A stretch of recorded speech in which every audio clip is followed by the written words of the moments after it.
All right, I think that'll work. I don't know.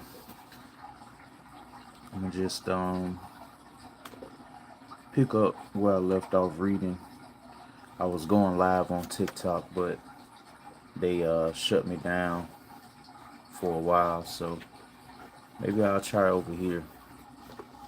I was reading in the book of remembrance of Moses, and I left off on chapter 9. I think I'm gonna just pick back up chapter 9 verse 23. I'm just here to read. I'm not here to teach or anything like that. I'm just here to read. All right. And it seemed to me that the Lord made this announcement because in his knowing, he knew that many would choose not to walk in the way once the day had passed, that the covenant was presented to them. And the strength of the Spirit the people felt was such that nothing more could be done on that day. And not one person could deny what they heard Anoki said say. And in the days ahead, Moses taught the people every day, and he taught them according to the instructions he had received, beginning with the living water, and on into righteousness.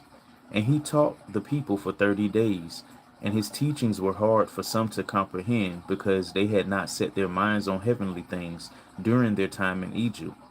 But for those whose thoughts rose above their menial labor there, the teachings of Moses were borne witness to by the Spirit, and their lives were forever changed.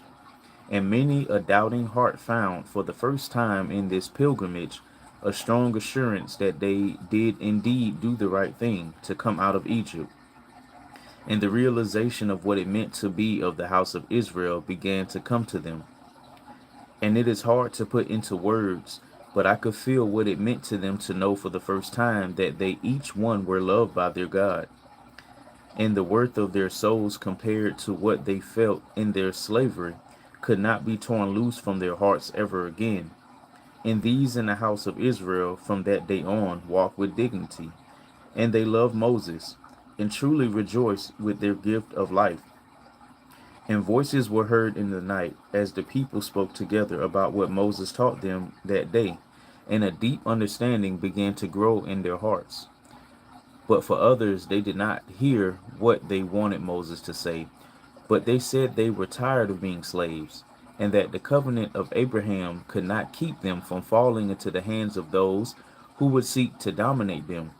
And so they said they must bear arms, and they could not prosper if they did not have slaves. And besides, now it was their turn to be a nation of masters, and they claimed that they were destined to be masters because they were superior in their intelligence and in their moral standing, and in their ability to conduct commerce. For had they not made the Egyptians rich and powerful with their labors? And it came to pass that Moses heard these murmurings, and also the exclamations of joy at the prospect of becoming a holy nation, for Anoki said. And he turned his compassion towards those who doubted his course.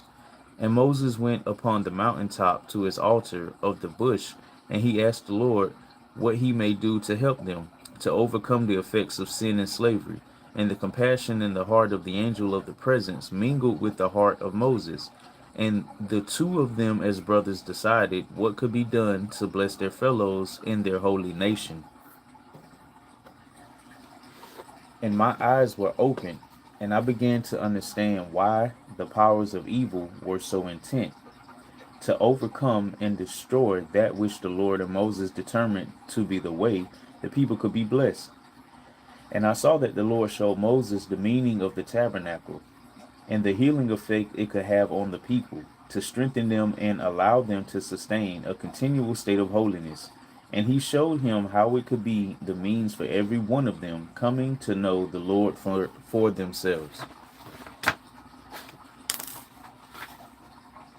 And the tabernacle was where people could go privately, each one or in families, to meet with the Lord and keep their lives pure through their repentance, so they could be strongly walking in the way and bring stability to their ability to live out their covenant.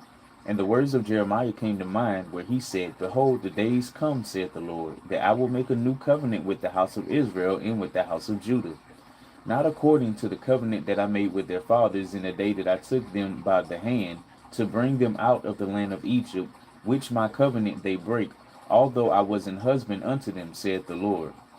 But this shall be the covenant that I will make with the house of Israel after those days, saith the Lord. I will put my law in their inward parts, and write it in their hearts, and will be their God, and they shall be my people. And they shall teach no more every man his neighbor, and every man his brother, saying, Know the Lord, for they shall all know me, from the least of them unto the greatest of them, saith the Lord. For I will forgive their iniquity, and I will remember their sin no more, thus saith the Lord, which giveth the sun for a light by day, and the ordinances of the moon and of the stars for a light by night, which divideth the sea when the waves thereof roar. The Lord of hosts is his name. If those ordinances depart from before me, saith the Lord, then the seed of Israel also shall cease from being a nation before me forever. And thus we see why evil is so intent in keeping the law obscure and complicated and harsh, because if it is not written in the hearts of the people and sustained in their daily worship, then there would be no way for them to sustain their holy nation to continue to exist.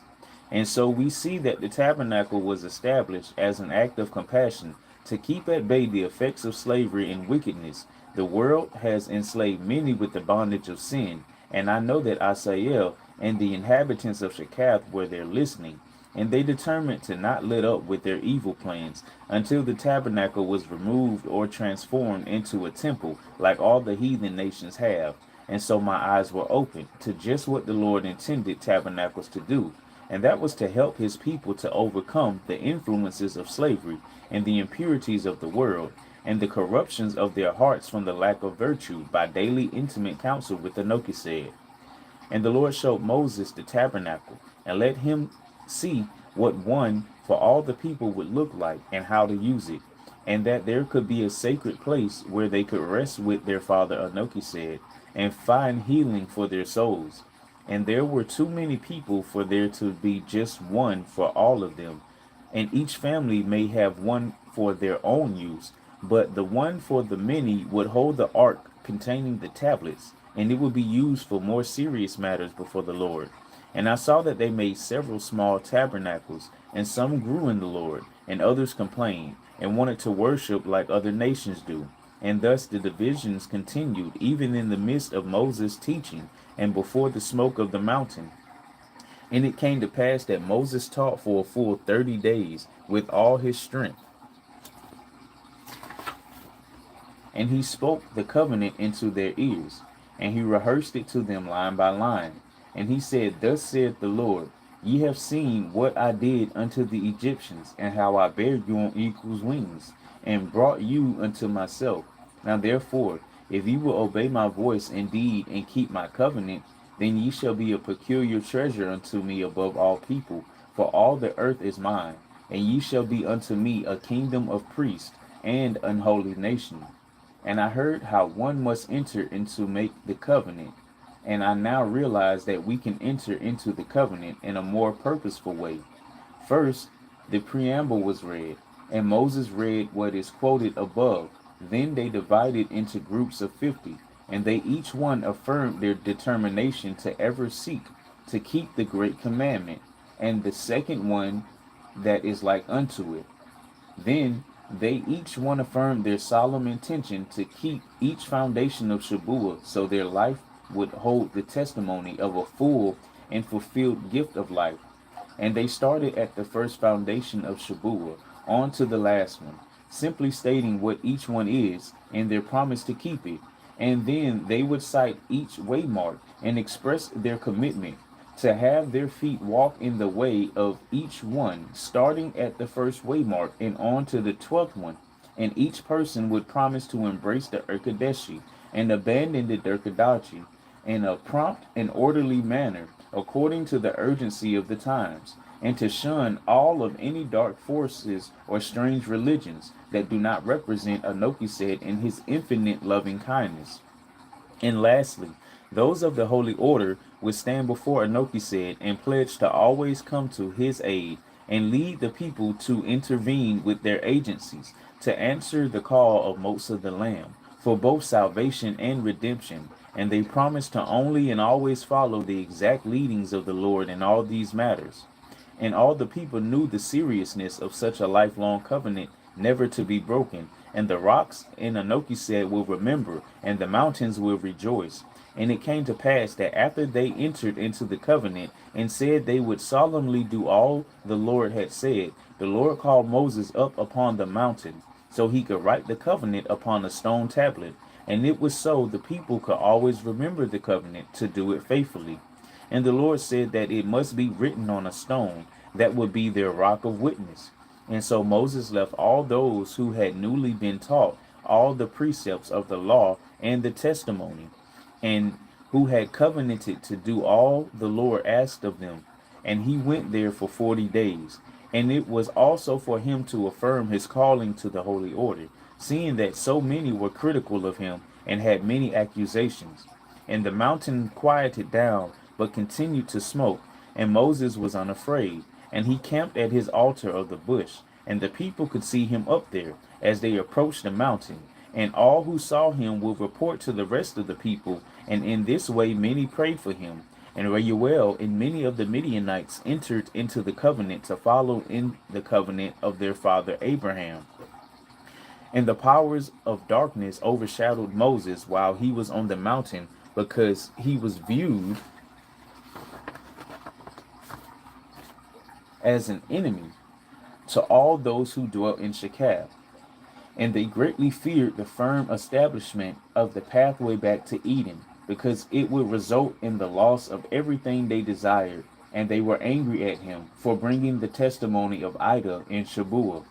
And it came to pass that Moses called upon the name of the Lord in his despair, and he was able to rise above the forces of darkness. And the angel of the presence spoke with him face to face, as he had done so often with our holy ancient ancestors. And I saw Moses take a sharp glassy stone and carve the covenant tablet, and it had on it both the law and the testimony, or that is to say, both the 7 foundations of Shabuah and the 12 waymarks of Jeshurun. And it had on it the covenant Moses made with his father as the creator of our earth. And it was the same tablet that the Lord wrote upon to instruct John the Revelator. And he carved the guidance tablet with the 10 guidances on it. And I have never seen just how he obtained it, but he could have had the Urim with him, and with it bring forth the guidance tablet. And in this way Moses and the Lord together were triumphant. And it came to pass that on his 38th day the Lord woke him up with an urgent message, and it was in the night, just before what would have been a bright Sabbath morning. And the Lord was in much distress. And he said, O Moses, the people have already corrupted themselves. And Moses said, O Lord, how is that so? I taught them carefully in all the ways you have instructed me, and they in all their assemblies have agreed to keep the covenant. What could have corrupted them? And in his sorrow the Lord opened up a vision before the eyes of Moses. And Moses saw an old man lying on a bed, and it was Jacob. And Jacob was speaking to those of his children who were gathered about him. And he was informing them as to what would befall them at the end of their time to sojourn in Egypt. And Moses listened intently, and he heard the words Jacob spoke. And when he spoke of Levi and Simeon, Moses was startled at what he heard. And Jacob said, Simeon and Levi are brethren. Instruments of cruelty are in their habitations. Let not my soul come into their council. Let not my glory be united with their assembly. For in their anger they killed the man, and with their self will they desecrate the pathway of Jeshurun. Cursed be their anger, for it was fierce, and cursed be their wrath, for it was cruel. I will divide them from my house, and scatter them from the people of Israel. And then Moses understood that their offspring was banned from taking any role in leading the people out of Egypt. And after they became a holy nation, they were to follow the lead of those Anoki said called upon to act in his service. And after witnessing these astonishing words of Jacob, Moses said to the Lord, O Lord, my brother Aaron is a Levite. And the Lord said, You have rightly spoken. Then Moses and the Lord wept together.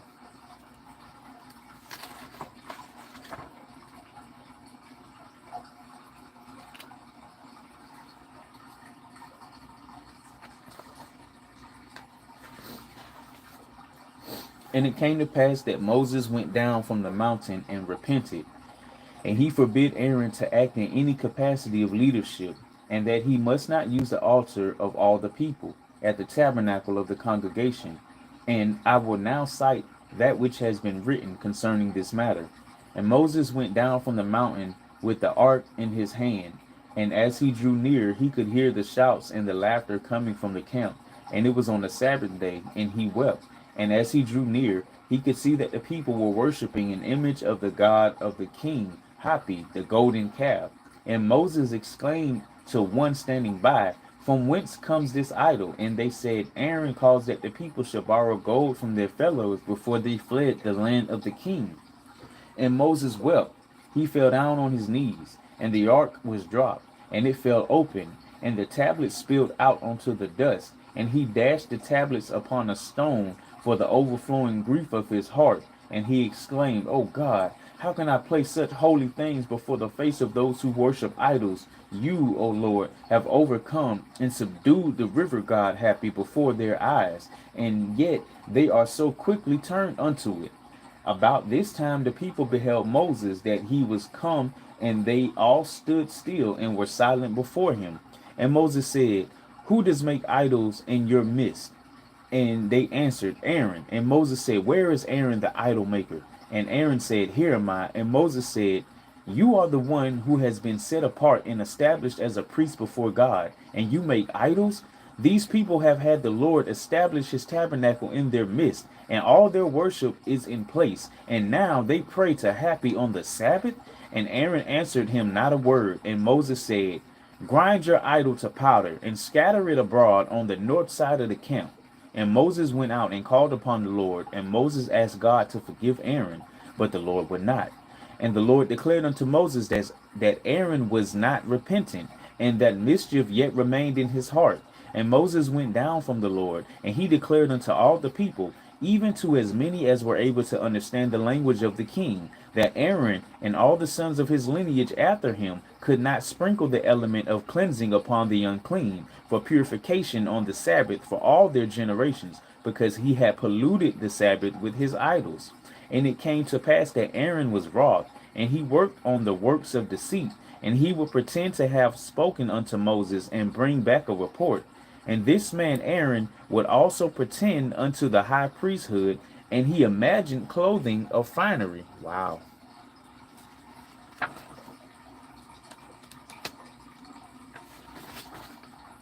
And gold for the ark of the covenant, and much status and wealth for himself, and his sons after him. And he transformed the tabernacle of Moses. And thus did Aaron the idol maker pervert in the eyes of the people the doings of God as to the priesthood, after the manner of the holy order. For has God not said that he himself would herald unto man their calling according to his will, and that such callings came not by the will of man, nor were they called because of their father or mother? Therefore Aaron sought to establish that now the high priesthood was to come by the blood of lineage. And I always consider it prudent to quote something when the Lord says, "According to that which has been written." And I saw Moses direct the man who had assisted Aaron to mold and form the idol, to melt it down to be molten. And the idol was small to fit in the palm of the hand. And Moses threw the molten gold out broadly unto the sand. And then they collected the sand and ground it up between two stones to be like powder. And Moses cast it into the stream that ran down from the mountain on the north side, the north being the direction in righteousness, indicating the complete end of a cycle. And the powder fell into a place where the water ran over rocks, and the sand disappeared there, never to be found again. And it came to pass that some of the people were angry that Aaron was forbidden any exercise of leadership. And Aaron was a big man and carried himself with authority. And some of the people were relieved, because the manner of the behavior of Aaron was sometimes troubling to them, and he seemed arrogant. And it came to pass that the divisions among the people grew to become more pronounced, and positions of dispute became more firmly expressed. But Moses was not shaken, and he held firm in his determination for the people to stand pure before Anokised, and to worship only the God of Abraham, Isaac, and Jacob. And Moses had a repentant heart in the face of the complaints of the people, and he grieved and wept before the Lord over the sins of the people. And he repented that he had broken the tablets in his despair. And he thought, O Lord, I wish I had been more patient. Now what shall I do? And the Lord said to him, Hew out two more tablet pieces like you did the first time, and bring them up unto me on the mount, and I will show you how to write the covenant tablet again in just the same way. But this time the tablet will be written to show that I will not send the holy order before those who have so soon broken the covenant, and I will not send the holy order to go before them, for they will surely continue to corrupt themselves before me by serving the gods of the nations. And then Moses prepared two more stones to be tablets, and I saw that they were small in his hand, to be about the size of the flat part of the hand of a man, and they were thin, about the thickness of his little finger. And the stone was dark gray and soft enough to carve. And Moses took them and went upon the mount to stand before the Lord at the altar of the bush. And it came to pass that he carved out the writings on the tablet in the very same way, except this time the bottom side of the crossbar on the salvation side was not swelled up, to indicate those who do not seek to live out their vision of created purpose will not have the holy order to follow among them. And this was because those who followed after Aaron were a stiff-necked people. Notwithstanding, they had received the same witness of the Spirit as the others when they were taught from on high, at the day when the mountain started smoking. And they also were diligently taught for 30 days by Moses. And every one of them knew in their hearts that they had been taught in the presence of Anochesed. And they had agreed to all the words they had heard, and they had affirmed that they would walk by all the precepts that were set before them. And they entered into the covenant. And yet, in spite of all this, they remained fixed in their positions of disrespect for the ways of their father Abraham. And when Moses came down from the mount the second time and explained how the tablet was now written to express the division between them, no person on either side celebrated, and the camp became very somber.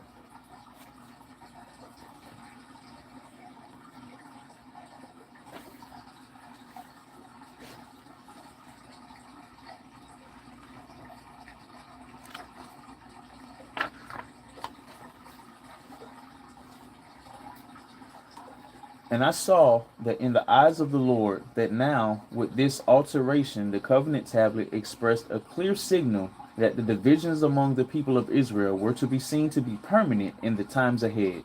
And thus the tablet prophesied that in Israel there would always be those who would follow the law and the ways of their father Abraham, and those who would adapt to the heathen practices of the nations. And none of us had ever viewed the tablet in this light, and this distinction would follow Israel.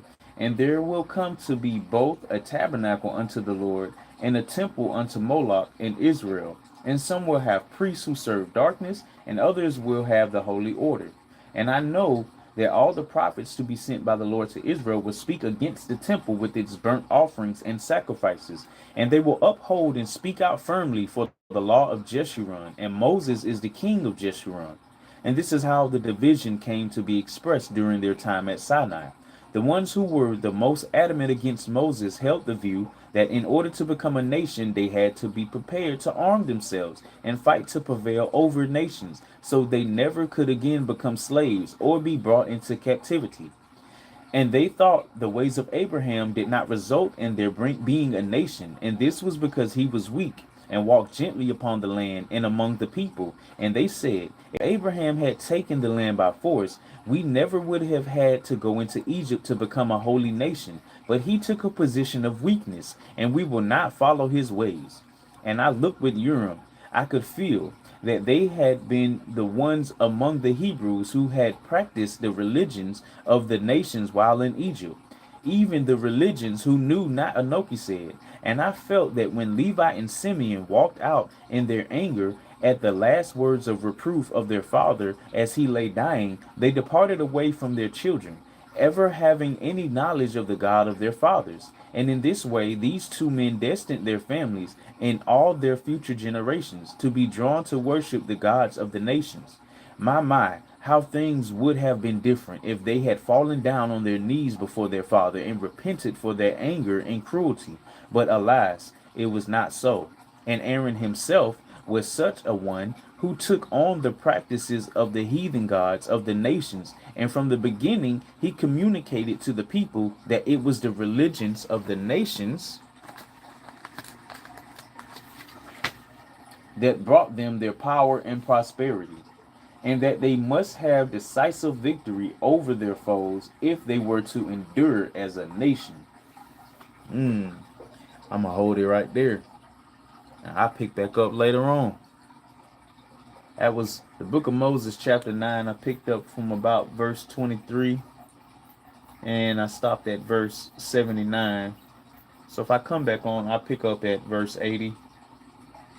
It's a pretty good read. I encourage you guys to go and get these books. They're good. They're good reads, man. Really good reads. So you guys enjoyed this little read. It's a little background. I don't really know what I'm doing too much, but if you guys enjoyed this, like it, maybe share it with somebody if you feel. Subscribe if you are new to the channel. But yeah, hopefully someone comes in, sees this, and enjoys it. All praise to the Most High. Have a blessed day.